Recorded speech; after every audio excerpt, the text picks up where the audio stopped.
Hillary Clinton held the view that she could crush the director of the FBI, Kash Patel, through focused personal attacks. She was completely unaware that he had devoted years to assembling a meticulous FBI investigative file on Benghazi. He had successfully chronicled the discovered weaponry, maintained real-time communications records, and conducted interviews with every family member she had misled.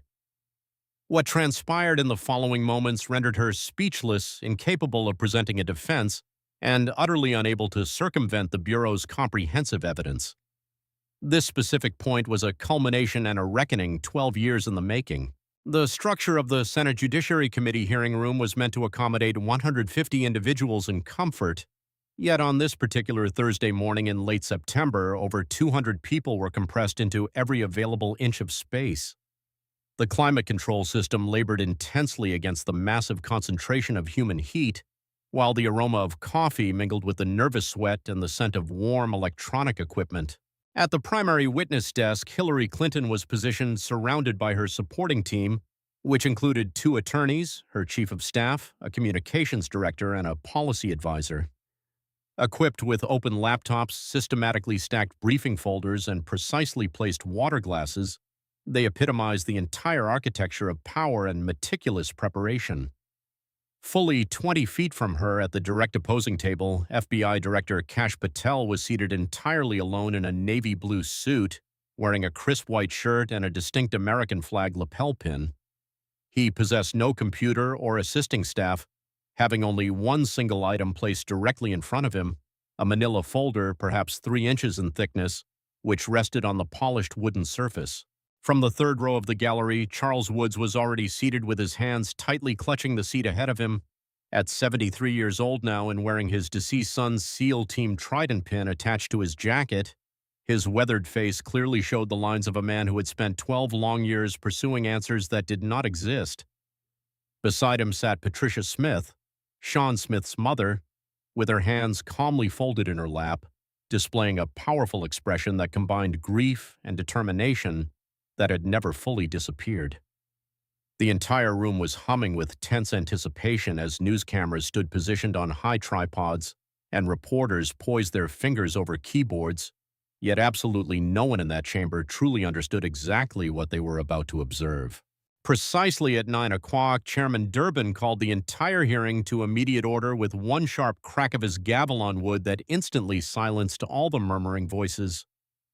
Durbin, a Democrat from Illinois who had presided over the Judiciary Committee for 3 years, adjusted his specific reading glasses before speaking in a completely flat and bureaucratic tone. This hearing will come to order as the committee today examines necessary FBI oversight and essential coordination with other critical federal agencies regarding paramount matters of national security. He glanced down at his personal notes to announce the first witness, stating it was the Honorable Hillary Rodham Clinton, former Secretary of State, who was present to provide detailed testimony regarding specific State Department and FBI cooperation during her official tenure. FBI Director Patel will respond to inquiries immediately following Secretary Clinton's testimony. Hillary leaned forward slightly, prepared for this very familiar ground. Having provided testimony before Congress dozens of times over a period of 3 decades, she understood exactly how to command a room. When she commenced her speaking, her voice projected that specific practiced authority derived from long years of Senate hearings and intensive diplomatic negotiations conducted globally. Mr. Chairman and esteemed members of the committee, thank you for this distinct opportunity to discuss these very critical national security matters. She paused for effect, utilizing a technique she had perfected over many years to allow the room to settle, to firmly establish her control, and to make everyone wait for whatever was coming next. During my entire period as Secretary of State, the relationship that existed between the State Department and the FBI was distinctly defined by complete professional cooperation and a deep mutual respect. We worked together in concert to protect American interests abroad and to thoroughly investigate threats against our personnel stationed everywhere. Her voice then grew noticeably more confident and even proud, noting that the intervention in Libya represented a very successful multilateral diplomacy, working effectively with our allies to successfully remove a brutal dictator who had terrorized his own people for full 4 decades. We prevented an imminent humanitarian catastrophe and strongly supported democratic aspirations during the entire Arab Spring. She gestured with one hand for focused emphasis, employing a physical move practiced until it appeared effortlessly natural, observing that these specific operations required very careful coordination between diplomatic, intelligence, and all law enforcement agencies. The FBI played an essential role in that comprehensive process, and I am deeply proud of the collaboration we successfully maintained during extremely challenging circumstances. In the gallery, progressive activists nodded along in an approving manner at the specific Hillary they had come to firmly support. The highly experienced stateswoman and the serious foreign policy mind who had been present in the Situation Room when critical decisions were being made. The media individuals typed with notable approval, recording that this was a very good testimony that was confident and highly authoritative, exactly as one would expect from a person of her extensive experience and high stature. For 5 complete minutes, Hillary Clinton owned that specific room completely before making what would be her fatal error. It happened when something in her actual posture subtly shifted. She had been addressing the chairman and all committee members, but now she turned in a very deliberate manner in her chair with a physical movement calculated to pull every single eye directly to Kash Patel. When she spoke again, the stateswoman's measured authority had been transformed into something much sharper and distinctly accusatory. Mr. Chairman, before we proceed any further, I feel completely compelled as an individual who deeply values the absolute integrity of our law enforcement institutions to address something that is deeply concerning to me. She kept her eyes locked on Kash, who was sitting motionless with a completely neutral expression, appearing almost pleasant, like an individual who was listening very politely to a lecture. Hillary's voice took on a noticeable edge as she declared she held serious and deep concerns about Director Patel's actual qualifications for his current position. The temperature in the entire room appeared to drop significantly as cameras swiveled to capture Kash's reaction, but he provided absolutely none as his expression remained totally unchanged. Hillary continued with her voice gaining considerable force with each accusation, asserting that his background is primarily as a political operator rather than a serious law enforcement professional. He spent years as a congressional staffer pushing very partisan narratives, and his appointment represents a truly troubling politicization of the FBI that must at all costs remain above politics to maintain the public trust. Progressive activists in the gallery leaned forward in eager anticipation, ready for the direct reckoning and takedown of a specific Trump appointee they viewed as a significant threat to all democratic norms. Frankly, Hillary stated with that single word absolutely dripping with condensed condescension, his persistent promotion of conspiracy theories about my time as Secretary of State, which have been thoroughly debunked, clearly demonstrates that he lacks the necessary temperament that is required to lead the FBI. She paused in a deliberate manner to allow the accusations to settle over the entire room like a very heavy blanket. I seriously question whether someone who possesses such obvious partisan bias can truly be trusted to lead investigations that must be conducted with complete objectivity and professional ethics. The attack was full, personal, highly calculated, and delivered with the absolute confidence of an individual who had destroyed numerous political opponents in rooms just like this before.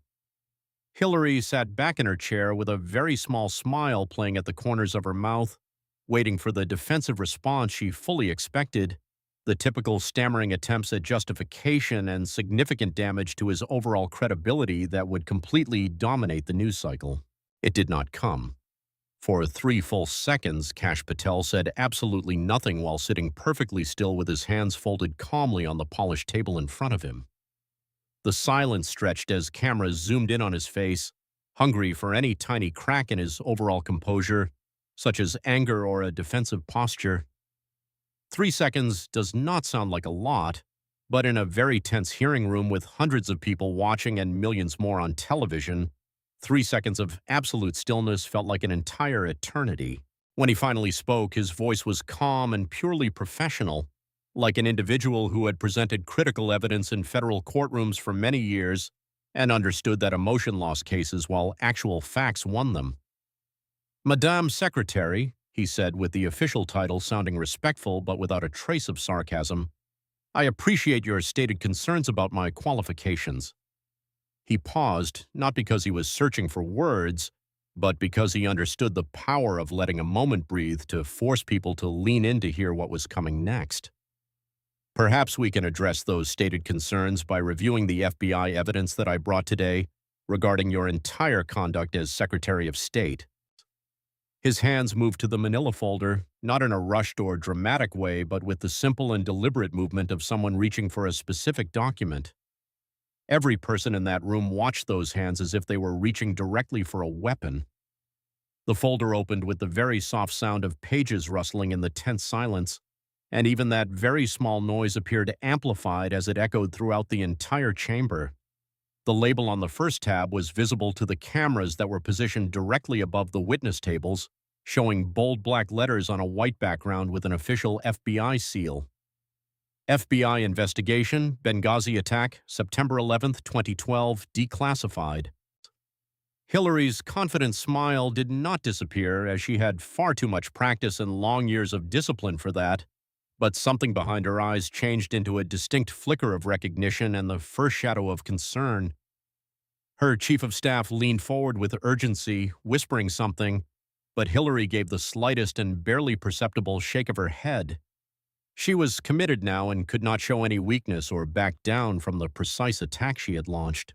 In the gallery, Charles Woods had stopped breathing while his hands gripped the seat in front of him so tightly his knuckles had gone completely white. For 12 long years, he had been told the full truth about Benghazi was classified and buried in files he would never see, locked away for supposed reasons of national security. Now those very files were being opened on live television in front of the woman who had looked him directly in the eye at his son's casket and lied. Hillary Clinton attempted to regain control using instinct and muscle memory derived from hundreds of congressional testimonies over 3 full decades. When attacked, deflect; when confronted with evidence, redirect to process questions; and when cornered, run out the clock with procedural objections. Her voice carried that distinct edge of controlled irritation she had successfully perfected, using the tone that said she was being patient with people who did not understand how things really worked. Director Patel, I have answered questions about Libya and Benghazi for years to multiple congressional committees spanning thousands of hours of testimony, and I have provided thousands of pages of documents. You have provided answers, Kash interrupted gently with a soft tone but an absolute interruption, and whether those answers were truthful is exactly what we are here to determine today. Hillary stopped in mid-sentence with her mouth remaining slightly open as the words died on her lips. The pause told everyone in that room something very important. Her usual tactics were not going to work today with him. Kash opened the folder to a completely new section with movements that were still measured and deliberate. The tab at the very top clearly read, FBI investigation, witness interviews, Benghazi survivors. Let us begin with what you never told any of those congressional committees, Madam Secretary. His voice remained calm and almost conversational. Let us talk about what the FBI discovered when our agents actually investigated. He pulled a document from the folder showing official FBI letterhead with a case number printed at the top. Within 24 hours of the Benghazi attack, the FBI deployed a full investigative team to Libya and all neighboring countries. Our agents interviewed every surviving diplomatic security officer, every CIA contractor, every Libyan guard, and every single witness we could locate. He placed the document where the cameras could see it clearly. The FBI conclusion, documented in reports dated September 12, 2012, less than 24 hours after the attack, was unequivocal. He read directly from the document with a steady voice, stating it was a coordinated terrorist attack by multiple organized groups with no protest, no demonstration, and no evidence of spontaneous violence related to any video. He looked up from the document with his eyes meeting Hillary's across the 20 feet separating their tables. September 12th, Madam Secretary. The FBI knew it was terrorism on September 12th. He pulled another document, noting that for the next 14 days, she and other administration officials blamed a YouTube video and a spontaneous protest that agents confirmed never happened. Hillary's face remained carefully neutral, but her chief of staff had gone visibly pale while one of her lawyers typed frantically on a laptop. likely searching for legal precedents to stop what was happening. The FBI sent agents to investigate, Kash continued while pulling more documents from the folder, and we preserved evidence including all communications, witness statements, and video footage. He paused, adding, "This included communications that other agencies tried very hard to classify and bury to keep from ever seeing the light of day."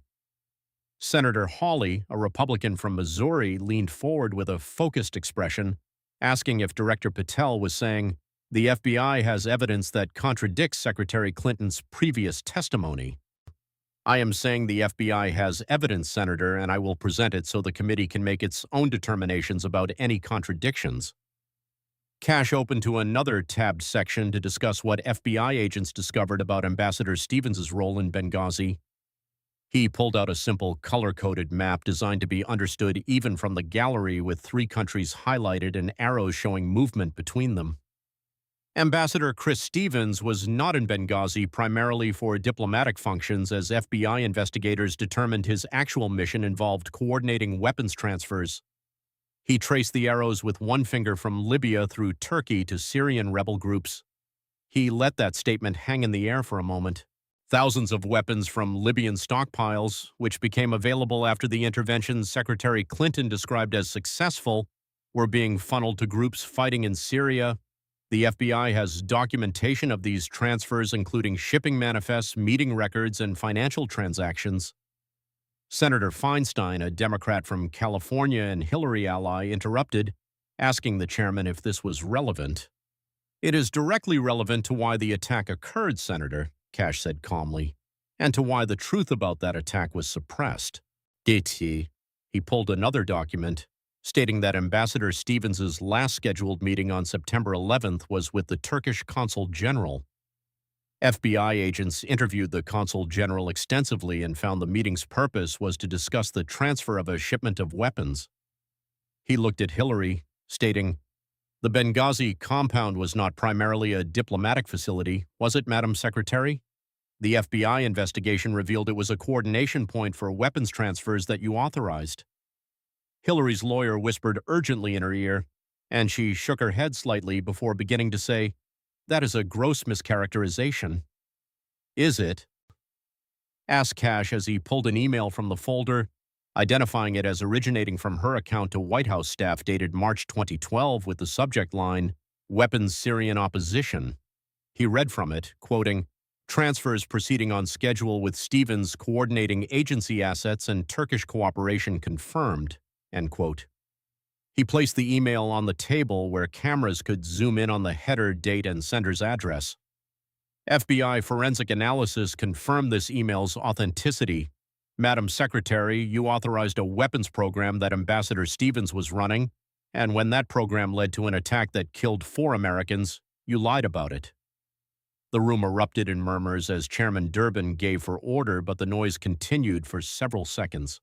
In the gallery, Gregory Hicks, the deputy chief of mission in Libya during the attack, nodded slowly with his eyes closed. He had tried to tell this truth for years and had been silenced, demoted, and his career destroyed for refusing to go along with the narrative. "Mr. Chairman," Kash said, raising his voice slightly over the commotion, "I would like to call Gregory Hicks to briefly testify."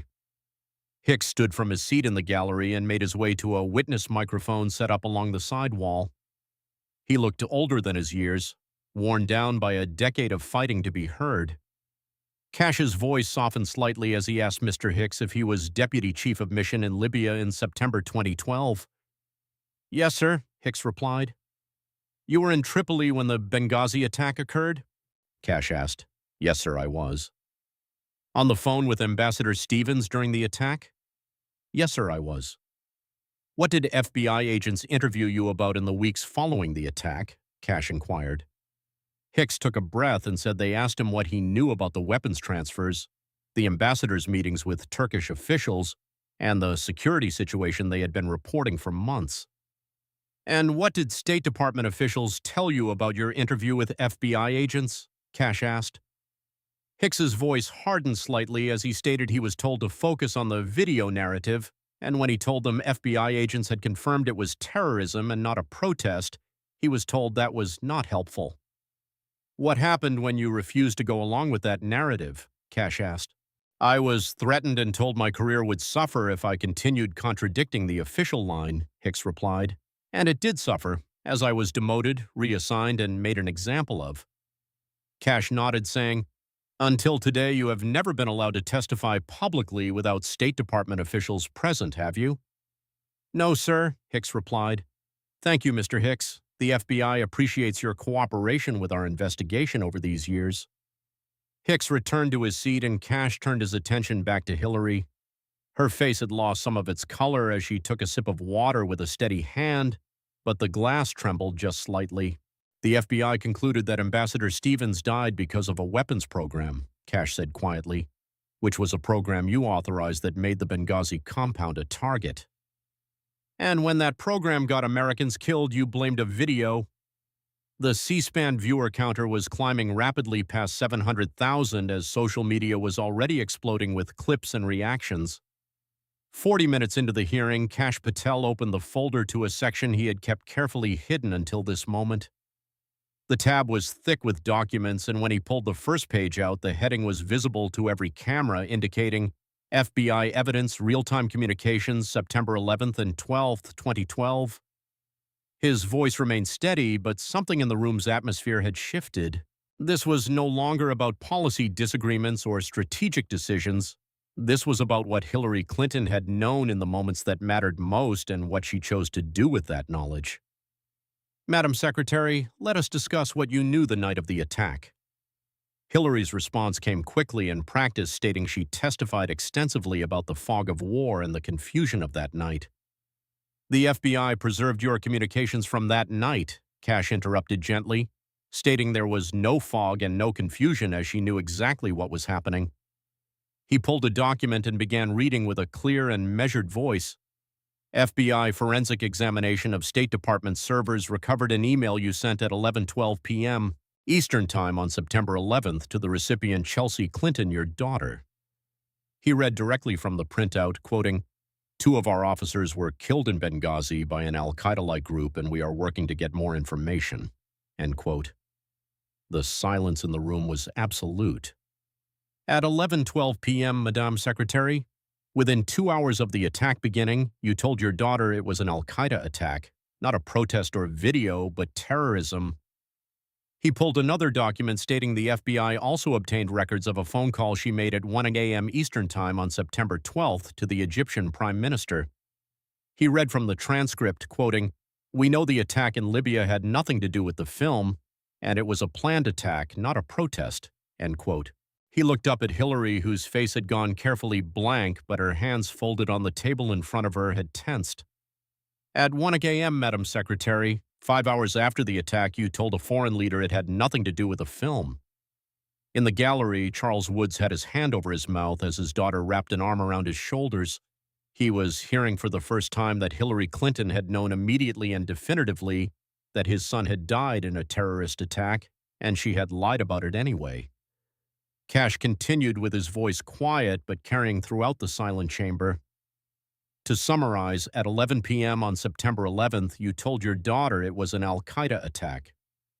And at 1 o'clock a.m., on September 12th, you told Egypt's Prime Minister it had nothing to do with a video. He pulled out more documents, laying them in a row, and then stated, beginning at 10 o'clock a.m. on September 12th, you and other administration officials made these public statements. He read from each document in turn, starting with the September 12th, 10 o'clock a.m., State Department press release claiming an inflammatory video sparked protests. Next was the September 12th Rose Garden ceremony where she stood next to the president as he referenced the video 6 times and never mentioned terrorism. Then the September 14th casket ceremony at Andrews Air Force Base where she spoke to the families about the video. Finally, the September 16th Sunday news programs where Ambassador Rice used talking points the FBI confirmed came from her staff to blame the video 5 times across 5 networks. He placed all the documents on the table, creating a timeline of deception laid out for the cameras. You knew the truth on September 11th and told that truth privately to your daughter and foreign leaders, and then you lied publicly to the American people for 14 days. Senator Hawley spoke up asking if the FBI investigated why Secretary Clinton would tell two different stories. "We did, Senator," Kash replied, noting the evidence speaks to motive. Kash pulled a new document from the folder showing FBI analysis of White House communications, indicating the presidential election was 55 days away. The president had campaigned on having decimated al-Qaeda, so admitting that al-Qaeda had successfully attacked and killed Americans would contradict that narrative.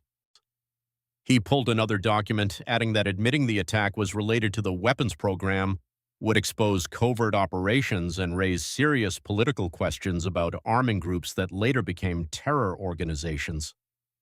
He looked at Hillary directly, stating, "The FBI concluded that political considerations outweighed operational response. You chose to protect an election and a covert program over telling the truth about why 4 Americans died." Hillary tried to respond with her voice carrying a note of desperation, saying the situation was fluid and intelligence was evolving. "FBI intelligence was not evolving, Madam Secretary." Kash's voice remained calm as he stated, "FBI agents on the ground in Libya reported terrorism within hours. That intelligence was clear, consistent, and definitive. What evolved was your story." He opened to another section of the folder that was thicker than any previous one, with a tab reading, "FBI Evidence Predator Drone Video Feed." The FBI obtained records showing that a CIA Predator drone was over Benghazi within 90 minutes of the attack beginning. The video feed went in real time to multiple locations, including the State Department Operations Center, White House Situation Room, and Pentagon Command Center. He pulled out still images from the video feed that were dark and grainy but unmistakable, showing an aerial view of a compound under assault. "You watched the attack happen, Madam Secretary, as the FBI has confirmed your presence in the State Department Operations Center throughout the night." He placed the images in sequence like frames from a film. FBI investigators also obtained records of a secure video conference that ran from 10 p.m. on September 11th through 5 a.m. on September 12th for 7 hours. He paused, noting participants included herself, President Obama, Secretary of Defense Panetta, Chairman of the Joint Chiefs General Dempsey, and others. The room was so quiet that the air conditioning seemed loud.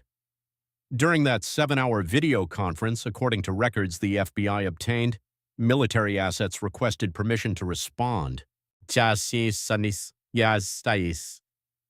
pulled another document showing F-16 fighter jets at Aviano Air Base in Italy were 90 minutes flight time from Benghazi, and a special operations team in Tripoli was 2 hours away by transport. He let that information settle before stating that both requested permission to assist. FBI interviews with military personnel involved confirmed these requests were made repeatedly throughout the night. Senator Cotton, a Republican from Arkansas who had served in the military, spoke up sharply asking if those assets were deployed. "No, Senator," Kash replied. According to classified transcripts the FBI obtained and declassified for this hearing, the decision was made to stand down. The room erupted and Chairman Durbin gave repeatedly for order. In the gallery, several Benghazi family members were crying, and Charles Wood sat with tears streaming down his face and his jaw clenched so tightly it looked painful. When order was restored, Kash continued with his voice taking on a quality that made everyone lean forward. "On the roof of the CIA annex in Benghazi, Tyrone Woods and Glenn Doherty were defending American personnel.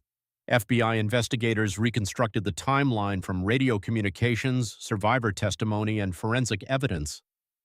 He spoke slowly now, letting each fact land with its full weight. 9:42 p.m., Benghazi time, first calls for help, military assets available. 10 a.m. Video conference beginning in Washington, Woods and Doherty still fighting. 11 a.m. Military requests permission to deploy, request denied. Woods and Doherty still fighting, midnight, still calling for help, still under fire, still alone. 1 a.m., 2 a.m., 3 a.m. For 7 hours they called for help. His voice had dropped lower and quieter, forcing everyone to strain to hear him. At 4 a.m., a mortar strike hit their position, and Tyrone Woods and Glenn Doherty were killed instantly. He paused for a long moment. 7 hours, Madam Secretary. They fought for 7 hours while you and others watched on video feed and decided that sending help would create political complications. Then Kash did something unusual by turning in his chair to face the gallery directly until his eyes found Charles Woods. Mr. Woods, his voice was soft but carried throughout the chamber, your son Ty called for help for 7 hours. Charles Woods could not speak and could only nod as tears fell freely now. Military assets were 90 minutes away, and FBI records show those assets were ready and able to respond. He paused before saying, "Help never came." The gallery was silent except for quiet sobs, and even some of the reporters had stopped typing with their eyes wet. Chairman Durbin made no move to gavel for order, as there was no disorder, just grief and the weight of truth that had been buried for 12 years finally seeing light. Kash turned back to face Hillary, who was staring at the table in front of her with a pale face and hands gripped together so tightly her knuckles showed white. FBI analysis of the video conference transcript shows the discussion included concerns about political implications, exposure of classified programs, and media narrative management, Kash said quietly. That those concerns outweighed the lives of Americans calling for help. He closed that section of the folder, stating, "This was not incompetence, Madam Secretary. FBI evidence shows it was a calculated choice to protect political interest over American lives." Hillary tried to respond with her voice barely audible, saying, "We did everything we could." FBI evidence shows otherwise, Kash said simply. Senator Cotton spoke again, asking if it is the FBI's assessment that Americans died because of political decisions. "Senator, the FBI does not make political assessments. We investigate evidence. The evidence shows that military assets were available, requests to deploy were made, and decisions were made not to deploy those assets. The FBI has documented the reasons given for those decisions, and the committee can draw its own conclusions." But everyone in that room had already drawn their conclusion. The evidence was damning, irrefutable, and presented in the calm, professional manner of someone simply stating facts, which somehow made it even more devastating. Kash opened to yet another section of the folder, noting the worst was still to come. "Mr. Chairman, I would like to now address what happened after the attack, specifically what the FBI learned about communications with the families of the fallen."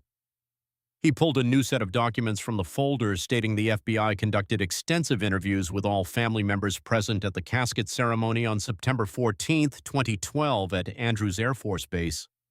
Hillary's lawyer leaned forward urgently, whispering, but she shook her head slightly with her expression set.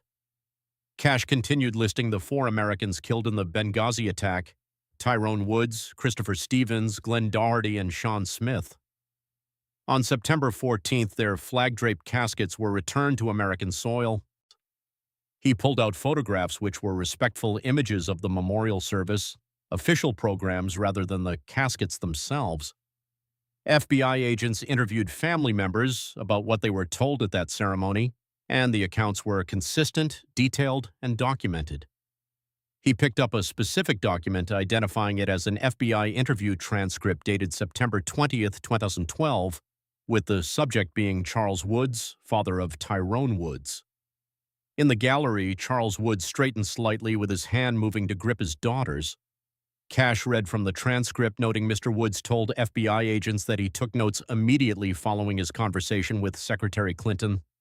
He wrote down her exact words because, quote, "something did not feel right about what she was saying," end quote.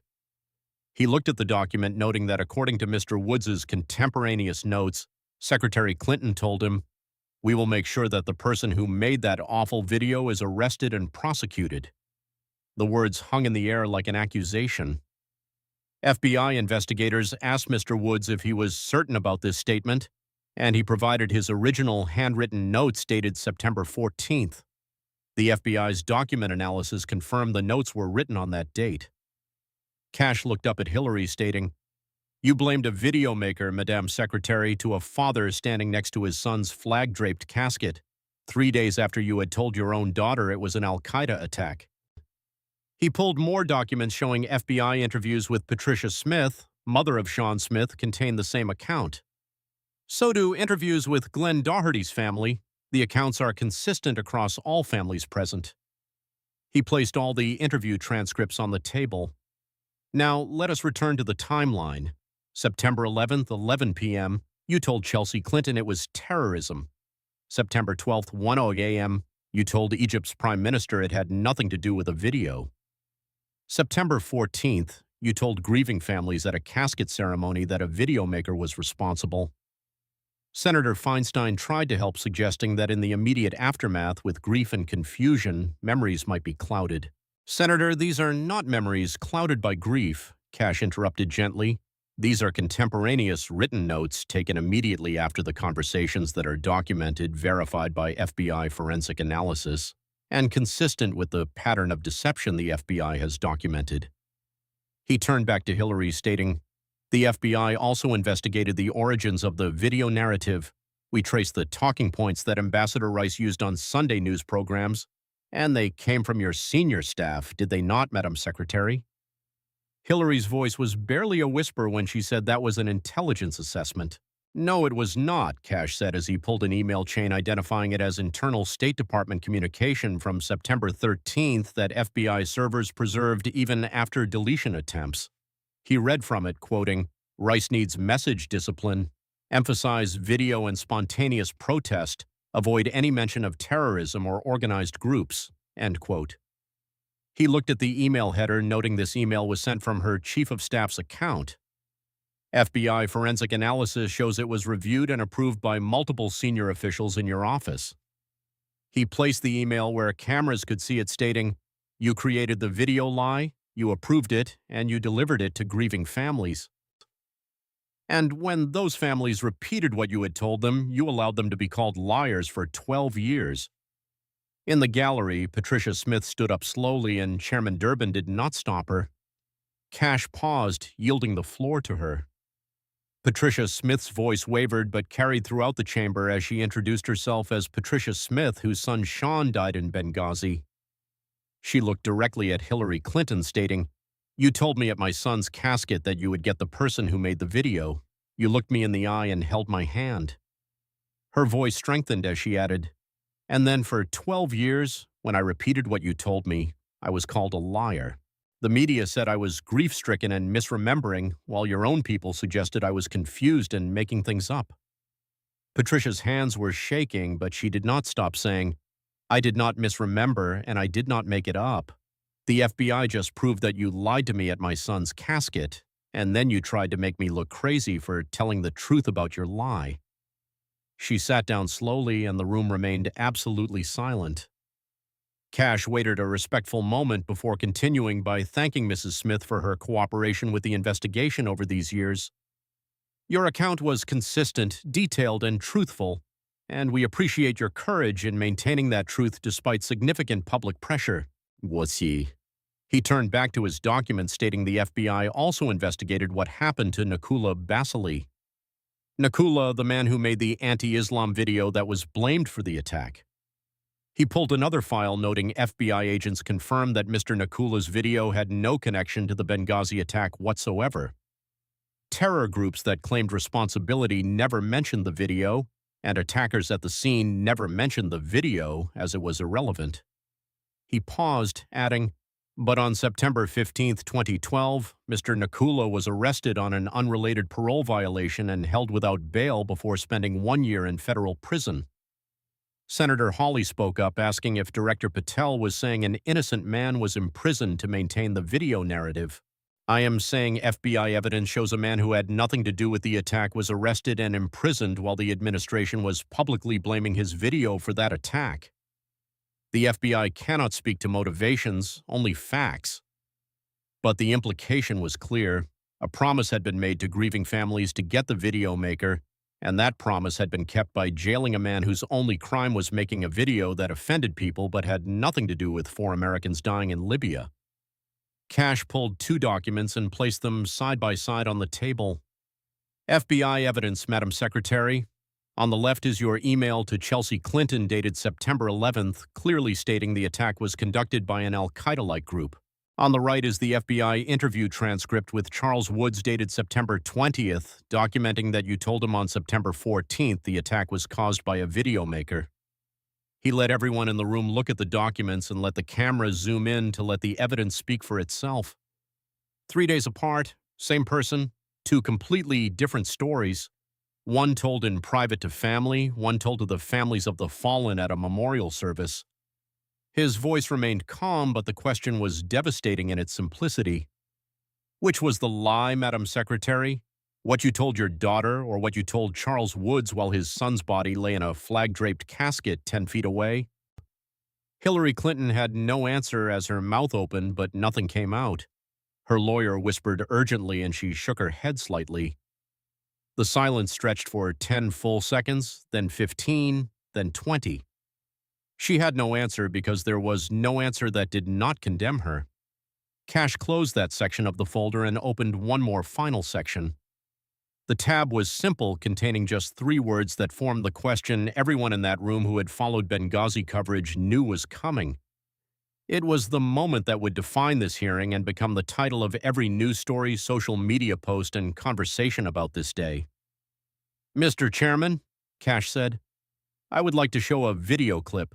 A screen lowered at the front of the chamber, the lights dimmed slightly, and then the clip played. It was from January 2013 during a previous Benghazi hearing where Senator Ron Johnson asked Hillary Clinton why the administration had initially blamed the attack on a video rather than terrorism. And there, in her own voice amplified through the chamber's sound system, Hillary Clinton responded with the words that had haunted her 2016 presidential campaign and beyond, "What difference at this point does it make?" The full quote played, with her frustration visible, her dismissal of the question clear, and the underlying message unmistakable, that it did not matter anymore, so stop asking. The video ended, the screen went dark, and the lights came back up. Hillary sat frozen at her table, staring straight ahead, knowing what was coming, as everyone knew what was coming. Kash Patel let the silence build for 5 full seconds, then he spoke with his voice quiet but carrying throughout the chamber. "Madame Secretary, you asked what difference it makes."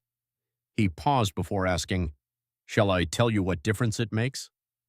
Kash Patel stood, which was unusual for a witness during testimony, but no one objected as the moment demanded it. He looked directly at Hillary Clinton and let that first statement land, short, simple, and undeniable. "The difference, Madam Secretary, is that 4 Americans died. The difference is that their families deserve the truth about why they died." Another pause followed before he continued, stating, "The difference is that you told your daughter and foreign leaders it was terrorism, then told those families it was a video." His voice remained calm and steady, but carried the weight of moral certainty. "The difference is that you watched Tyrone Woods and Glenn Doherty fight for 7 hours, while you decided that sending help would create political complications." In the gallery, Charles Woods had his head bowed with shoulders shaking from silent sobs while his daughter held him tightly. "The difference is that you authorized a weapons program that made the Benghazi compound a target, then covered it up by blaming a video maker." Kash's voice dropped lower and quieter, forcing everyone to lean forward. "The difference is that you stood at a casket ceremony and lied to the faces of grieving parents. Then you allowed those parents to be called liars for 12 years when they told the truth about what you had said." He paused for a longer moment before adding, "The difference is that you imprisoned an innocent man to maintain your false narrative. The difference is that you destroyed the career of a State Department official who refused to go along with your lies. The difference is that you chose your political future over the lives and dignity of Americans who served their country." His voice strengthened as he stated, "That, Madam Secretary, is what difference it makes." The chamber was absolutely silent, without a cough or a rustle of paper, with not a single sound except Kash Patel's voice laying out a moral reckoning 12 years in the making. Hillary tried to respond with her voice coming out as barely a whisper, saying, "I grieve with the families." "Grief is not the same as truth, Madam Secretary." The simple response was devastating. "You have had 12 years to tell the truth and apologize to Charles Woods, Patricia Smith, and the other families. You have had 12 years to admit what FBI agents confirmed within 24 hours, that this was a terrorist attack and not a video protest." He gestured to the documents spread across his table, stating instead, You maintained the lie and called the families conspiracy theorists. You allowed them to be mocked and dismissed, all while the FBI had documented, verified, irrefutable evidence that everything they said was true. Senator Cotton spoke, asking Director Patel if, in his professional assessment as FBI director and former federal prosecutor, the actions documented in this evidence constitute federal crimes. Kash chose his words carefully, stating, "Senator, I am FBI director now, not a prosecutor. The FBI investigates and presents evidence while the Department of Justice makes prosecution decisions." He paused before adding, "However, I can say that lying to Congress is perjury. Making false statements to federal investigators is a felony. And covering up the circumstances of federal employees' deaths is obstruction of justice.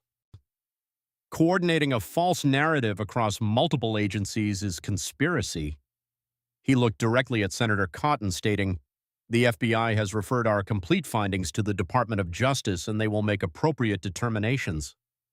Hillary's lawyer was writing frantically on a legal pad and passing notes to her while she was shaking her head with a pale face. Senator Feinstein tried one more time to help by suggesting this is clearly partisan politics. "Senator," Kash interrupted gently, "4 dead Americans are not partisan, and their families' pain is not partisan. FBI evidence is not partisan, and the truth is not partisan." He looked back at Hillary, stating, "Madame Secretary, you made it political when you chose your career over their lives, when you chose an election over the truth, and when you chose to protect yourself over honoring the fallen."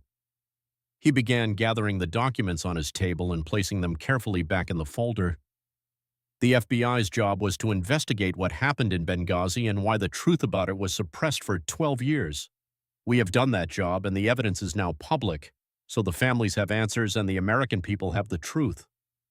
He closed the folder and stated, "Justice, Madam Secretary, is no longer a matter of what difference it makes, because justice is coming." Senator Hawley had one more question, asking Secretary Clinton if she personally participated in the decision to stand down military assets on the night of September 11th. Hillary looked at her lawyer, who leaned in and whispered urgently in her ear. Hillary's face showed the calculation happening behind her eyes as she weighed options and realized there were no good options left. When she spoke, her voice was barely audible as she stated, "On advice of counsel, I invoke my Fifth Amendment rights." The room exploded as cameras flashed, reporters typed frantically, and gallery members gasped or shouted.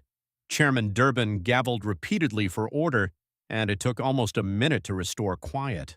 When silence returned, Senator Cotton asked his question. "Did you personally approve the false narrative about the video?" Hillary's voice was slightly stronger now, having made the decision, as she stated, "I invoke my Fifth Amendment rights." Senator Hawley asked, "Did you lie to Charles Woods at his son's casket ceremony?" And she replied, "I invoke my Fifth Amendment rights." Senator Cruz asked, "Did you lie to Patricia Smith?" And she replied, "I invoke my Fifth Amendment rights." Question after question, 17 times in total, on every substantive question about her conduct, Hillary Clinton took the Fifth Amendment. It was the first time in American history that a former Secretary of State had invoked the Fifth Amendment protection against self-incrimination in a congressional hearing. Each invocation was an admission that answering truthfully would risk criminal prosecution. Each refusal to answer was an acknowledgement that the FBI's evidence was accurate, damning, and impossible to refute without confessing to crimes. The hearing room was chaos as C-SPAN's viewer count had hit 2.4 million, which was a record for a congressional testimony. Social media was exploding as #BenghaziTruth and #WhatDifference were trending worldwide with millions of tweets. Kash Patel gathered his folder and stood to leave. As he walked past the gallery, he stopped briefly at Charles Woods' row and extended his hand. Charles gripped it with both of his, unable to speak through tears. "Your son was a hero, Mr. Woods," Kash said quietly. "He deserved better than lies, and you deserved the truth, so I am sorry it took 12 years. Charles could only nod with his face wet with tears that were somehow both grief and relief. The truth had finally come out in front of the world and in front of the woman who had lied to his face. Kash nodded to Patricia Smith, who was also crying. Then he walked toward the exit. Behind him, Hillary Clinton remained at the witness table, unable to move or speak, surrounded by lawyers who had no legal strategy that could overcome the weight of FBI evidence presented with devastating simplicity. The C-SPAN cameras captured the split screen before cutting to commercial, showing on the left FBI Director Kash Patel walking out with Benghazi families surrounding him, dignified and quiet. On the right, Hillary Clinton sat frozen at the witness table, isolated even among her team, having just taken the Fifth Amendment 17 times. That split-screen image would be shared millions of times and would define the hearing, becoming the visual representation of truth overcoming power, justice delayed but not denied. The reckoning 12 years in the making was complete. The immediate aftermath was swift and overwhelming as within an hour the hearing room had cleared, but the Capitol building's hallways were chaos. Media scrums surrounded anyone who had been in the chamber, as Republican senators gave triumphant interviews about accountability finally being served, while Democratic senators largely fled to offices, declining comment. Hillary Clinton exited through a side entrance surrounded by security and staff, with her face blank and emotionless, displaying the practiced discipline of someone who had learned over decades never to show vulnerability in front of cameras. But the footage showed her chief of staff with head bowed and shoulders slumped, showing unmistakable body language of defeat. She made no statement and posted nothing on social media, while her press team issued a single-sentence response stating, "Secretary Clinton stands by her previous testimony." That was all, but the video clips did not need her statement, as they were already viral. The moment Kash opened the FBI folder had 8 million views in 2 hours. The exchange about Chelsea's email had 12 million views. The 7-hour statement to Charles Woods had 15 million views, and the "what difference does it make" answer had 23 million views and climbing. The Fifth Amendment montage, with all 17 invocations edited together, hit 5 million views in 90 minutes. Twitter's trending topics were dominated by the hearing, with phrases like #Benghazi Truth, #Fifth Amendment Hillary, #what difference, and NAS FI evidence generating over 2 million tweets in the first 3 hours. Even mainstream media outlets that had spent years defending Hillary's Benghazi testimony struggled to explain away what had happened. The evidence was too clear, the FBI documentation too thorough, the families too sympathetic, and that Fifth Amendment moment impossible to spin. Outside the Capitol, Charles Woods stood with his daughter and gave a brief statement to the press with his voice rough with emotion but steady. "For 12 years I have asked for the truth about why my son Ty died, and for 12 years I was told the classified files could not be shared. For 12 years I heard politicians say it was time to move on." He paused, composing himself before saying, "Today, FBI Director Patel gave me what 12 years of congressional committees could not or would not give me, the truth, the real truth, documented and proven." Tears were streaming down his face, but he continued stating, "My son called for help for 7 hours. Help that was 90 minutes away never came because of political decisions. Secretary Clinton knew immediately it was terrorism, and she told her own daughter it was terrorism, and then she looked me in the eye at Ty's casket and blamed a video." His voice broke slightly, but he pushed through, saying, "That is what difference it made. It made all the difference to me, to Patricia Smith, and to all the families who were lied to and then called liars for telling the truth." He wiped his eyes and said, "I do not know if she will ever face criminal charges, as that is for the Department of Justice to decide. But she faced the truth today on television in front of the world, and she could not defend herself. She took the Fifth Amendment rather than answer questions about lying to me at my son's casket." He took a breath and said, "That is accountability. Maybe not justice yet, but it is something. And finally, something." Patricia Smith gave a shorter statement with her voice shaking but clear, saying, "She called me a liar for 12 years and made me out to be a confused old woman who could not remember things right. Today, the FBI proved I told the truth all along, and she lied to me and to America, and now everyone knows it." Gregory Hicks, the whistleblower who had been destroyed for refusing to go along with the video narrative, made a brief comment expressing gratitude to FBI Director Patel for allowing the truth to finally come out. "I lost my career for telling that truth," he said, "but today it was worth it." In a small office suite, Kash Patel spoke briefly to a small group of reporters, keeping his statement professional and refusing to gloat or make political commentary. The FBI spent years investigating what happened in Benghazi and why the truth about it was suppressed. "We documented everything through proper investigative channels, and everything presented today was obtained legally, verified thoroughly, and declassified appropriately." A reporter asked if he felt vindicated after Secretary Clinton called him a partisan conspiracy theorist. Kash's response was measured as he stated, "This was not about me, but about 4 Americans who died and families who deserve the truth. The FBI's job is not vindication, it is investigation, and we did our job." Another reporter asked if he will recommend prosecution. "The FBI has referred our complete findings to the Department of Justice, which is standard procedure, and they will make appropriate determinations based on the evidence. The FBI does not make prosecution decisions. We gather evidence and present facts, and that is what we did today." He gave no interviews beyond that brief statement, no cable news appearances, and no opinion pieces, because he had presented the evidence and it spoke for itself, so he did not need to say anything else. 6 months later, the full impact of that hearing had reshaped the political and legal landscape. A federal grand jury in Washington, D.C., impaneled specifically to investigate the FBI's Benghazi findings, returned a sealed indictment in early March, which became public 2 weeks later. 4 counts: perjury for lying to Congress in previous Benghazi testimony, false statements to federal investigators during FBI interviews, obstruction of justice for participating in suppressing evidence about the attack, and conspiracy to defraud the United States by coordinating a false narrative across multiple government agencies. The maximum sentence, if convicted on all counts, was 25 years. Hillary Clinton was 79 years old, so a quarter-century in federal prison would be a life sentence.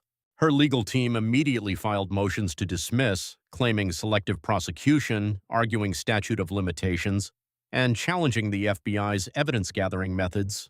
The motions were detailed, aggressive, and expensive, representing the kind of legal warfare that only unlimited resources could sustain. The trial was scheduled for the following fall, and legal experts predicted years of appeals regardless of the verdict. But the court of public opinion had already rendered its judgment, as polling showed 74% of Americans believed Hillary Clinton should face prosecution. Even among Democrats, 48% supported the trial moving forward. The political consequences were immediate and severe, as the Clinton Foundation, already struggling with declining donations, saw contributions drop 87% in 3 months. Major donors quietly distanced themselves, staff resigned, offices closed, and speaking invitations evaporated. The lucrative post-government career of high-paid speeches and corporate board memberships never materialized, and no university wanted her as a professor, nor did any think tank offer a fellowship. The elder stateswoman role she had envisioned was dead, and even former political allies kept their distance, with public statements of support being carefully worded and rare. Behind closed doors, former colleagues and friends reportedly expressed shock at the FBI evidence and frustration that they had been misled for 12 years. President Obama released a single statement through a spokesperson stating, "All Americans deserve the truth about what happened in Benghazi, and the legal process should be allowed to proceed without political interference." The statement was notable for what it did not say, lacking any defense of Hillary's conduct or claim that she had been unfairly targeted. For Charles Woods and Patricia Smith, the months after the hearing brought a different kind of justice: vindication. They were invited to testify before Congress about whistleblower protections and family notification procedures. They attended a White House ceremony where President Trump awarded posthumous Presidential Citizens Medals to Ty Woods, Chris Stevens, Glenn Doherty, and Sean Smith. A bill named in honor of Charles Woods and Patricia Smith passed Congress with overwhelming bipartisan support. Titled the Benghazi Families Truth Act, it required that family members of federal employees killed in overseas attacks receive full classified briefings within 30 days. It established legal protections for government employees who reported discrepancies between classified findings and public statements, and created an independent review board to investigate any cases where political appointees overruled intelligence assessments. At the signing ceremony, Charles stood behind the president as the legislation became law. "My son Ty would want future families to get the truth immediately," Charles said in brief remarks, "not after 12 years and not after FBI investigations, but immediately." This law makes that happen, and while it is not justice for Ty, maybe it prevents other families from going through what we did. Gregory Hicks, the whistleblower who had been demoted and silenced, was reinstated to the State Department with full rank and back pay. He received the State Department's Distinguished Service Award in a private ceremony attended by Secretary of State Marco Rubio. Hicks gave no interviews and simply returned to work, assigned to a position in the Bureau of Diplomatic Security, where his experience investigating overseas threats could be used properly. FBI Director Kash Patel's approval ratings, which had been underwater among Democrats before the hearing, surged to 58% overall. Even many who disagreed with his other policies acknowledged that the Benghazi investigation had been thorough, professional, and evidence-based. The FBI's reputation, battered by years of political controversies, saw measurable improvement in public trust. A Justice Department Inspector General's review of the Benghazi investigation concluded that all evidence had been obtained legally, all procedures followed properly, and all declassification decisions made appropriately. Kash gave one interview about the hearing 6 months later to a local news station in San Diego. When asked what he thought his legacy from the hearing would be, he answered simply, "I hope the legacy is that evidence matters. I hope it is that the FBI investigates facts, not politics, and that families of Americans who die in service to their country deserve the truth, even when that truth is uncomfortable for powerful people." He continued saying, "And I hope the legacy is that 12 years late is better than never, because justice delayed is not justice denied if it finally arrives." The cultural impact was perhaps most profound as "what difference does it make" became permanently associated with Hillary Clinton's dishonesty about Benghazi.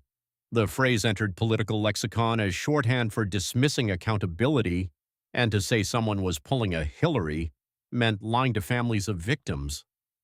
The Benghazi hearing became the most-watched congressional testimony in American history.